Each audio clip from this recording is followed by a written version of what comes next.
Greetings and salutations. Thank you for lending an ear to the Voice of the Times for Saturday, August 6, 2022. For today's editorial, Utilization, Not Posturing, Key to Avoiding Vaccine Waste. The Senate is evidently hell-bent on launching a hearing in aid of legislation into reports that several million doses of COVID-19 vaccines worth between 5 billion pesos and 13 billion pesos have expired or are about to expire. The potential waste of vaccines is, of course, a most serious and alarming problem, but we are skeptical that a case can be made that yet another hearing in aid of legislation is the best way to solve it. On Tuesday, Senator Christopher Lawrence Bongo said he would immediately call for a public hearing once a resolution filed to investigate reports of unused and expired COVID-19 vaccines is referred to his committee. He was referring to the resolution filed by the Deputy Minority Leader, Senator Riza Hontiveros, seeking an investigation in aid of legislation on the unused and expired vaccines, saying this large-scale wastage should never be tolerated. As the chairman of the Senate Committee on Health and Demography, once the resolution is referred to us, we will immediately conduct a hearing on the status of our COVID-19 response, including the reported expiring vaccines, Goss said in a statement. The resolution filed by Senator Hontiveros explained that it is imperative for the government to strive for less COVID-19 vaccine wastage, accurately report vaccine wastage, identify drivers of wastage, and implement effective interventions to reduce it. Indeed, those are all important objectives for the government's vaccination management program led by the Department of Health or DOH. Having already been spelled out in the resolution calling for a hearing in aid of legislation, however, it seems that the actual hearing would be superfluous, unless of course there is another, more public image-related purpose intended for it beyond addressing the actual problem, which is to administer the vaccines to those who need them in a timely manner. For its part, the DOH has already set a target of administering booster shots to between 11 million and 23 million vaccinated individuals within the first 100 days of the Marcos administration, or by September 8th, although the details about how exactly it intends to accomplish that are a bit vague.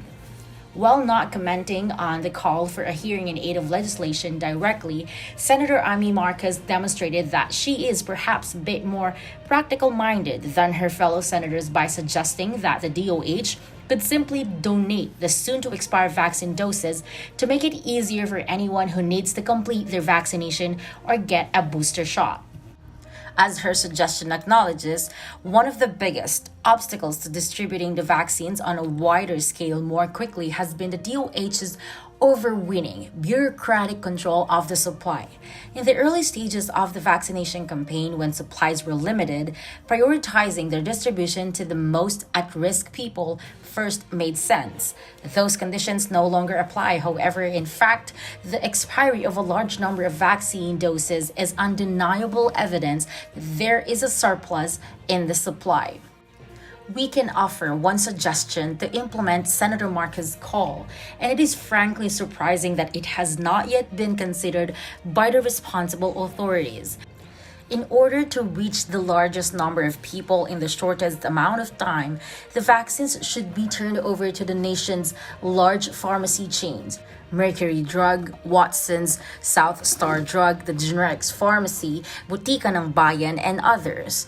These not only have thousands of locations that are easily accessible to the public, including in places that the government vaccine managers have found difficult to reach, they already have well-developed distribution systems and the needed competence to handle medicines.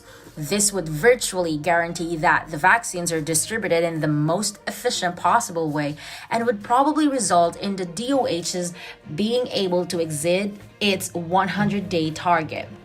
If senators want to investigate something, we would recommend that they focus on how they can use their presumed public influence to combat vaccine hesitancy, which again seems to be on the rise as the pandemic becomes less threatening, rather than a problem that could be solved in an hour or two with a Zoom call among the relevant stakeholders.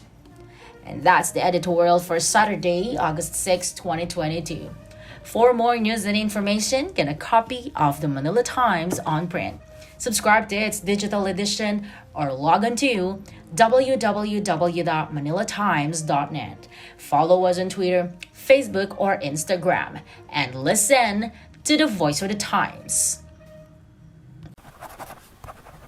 Our longest trusted English newspaper since 1898.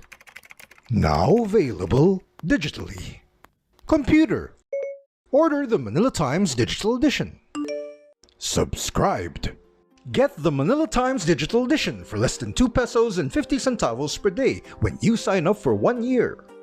The Manila Times, news source of choice, trusted since 1898.